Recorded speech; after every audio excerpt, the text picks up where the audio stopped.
నేనైతే నమ్ముతున్నా దీన్ని 100%. నా దగ్గర ఆల్రెడీ 20,000 ప్లస్ కాయిన్స్ అయితే ఉన్నాయి. ఇంకో పాయింట్ చెప్దాం అనుకుంటున్నా. సో ఆ పాయింట్ ఏంటంటే ఈ ఇంటర్లింక్ అనేది 4 టైమ్స్ అయితే మైండ్ చేసుకోండి డైలీ.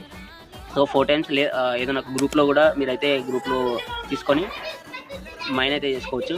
సో వాళ్ళ గ్రూప్లో అయితే జాయిన్ అవ్వండి. సో మైండ్ చేసుకొని మీకు ఎన్ని కాయిన్స్ వీలైతే అన్ని కాయిన్స్ అయితే మైండ్ చేసుకోండి. మీకు మంచి ఇన్ఫర్మేషన్ దొరికిందంటే సో ఇప్పుడే మన ఈ వీడియోకి అయితే లైక్ చేసుకొని మన పేజ్కి అయితే ఫాలో చేసుకోండి. మన ఛానల్ అయితే సబ్స్క్రైబ్ చేసుకోండి. సో లేదు మీకు తెలియదంటే మన ఛానల్లో ఇంకా వీడియోస్ అయితే కొన్ని పెడతా ఇది యాప్ గురించి. మీకు ఇన్స్టెంట్గా 1000 కాయిన్స్ అయితే వస్తాయి. సో మీరు అలాగే రిఫర్ చేయండి ఎవరికైనా. సో నమ్మకం ఉంటేనే చేయండి. లేదు వస్తాయి అంటే నమ్మకం అంటే మేము రాకుండా లైట్ తీసుకోవడం అన్నట్టు వాళ్ళే ట్రై చేయాలి. లేదు నాకు కంపల్సరీ రావాలి అని నేనైతే నమ్ముతున్నా దీన్ని 100%. నా దగ్గర ఆల్రెడీ 20,000 ప్లస్ కాయిన్స్ అయితే ఉన్నాయి. No problem. మీరు మైండ్ చేసుకోండి. నా ఫ్రెండ్స్ కూడా చెప్పిన ఈ వీడియో ఎంతమందికి వీలైతే అంతమందికి షేర్ చేయండి. మన పేజ్ని అయితే అస్సలు మర్చిపోకండి ఫాలో చేసుకోవడం. మీరు చాలా రిగ్రెట్ అవుతారు తర్వాత ఫాలో చేసుకోకపోతే. By by. ఒక విషయం, ఇంతకీ మీ దగ్గర ఎన్ని కాయిన్స్ ఉన్నాయి చెప్పను బ్రదర్, కామెంట్ సెక్షన్లో రాసేయండి. చెప్పను బ్రదర్.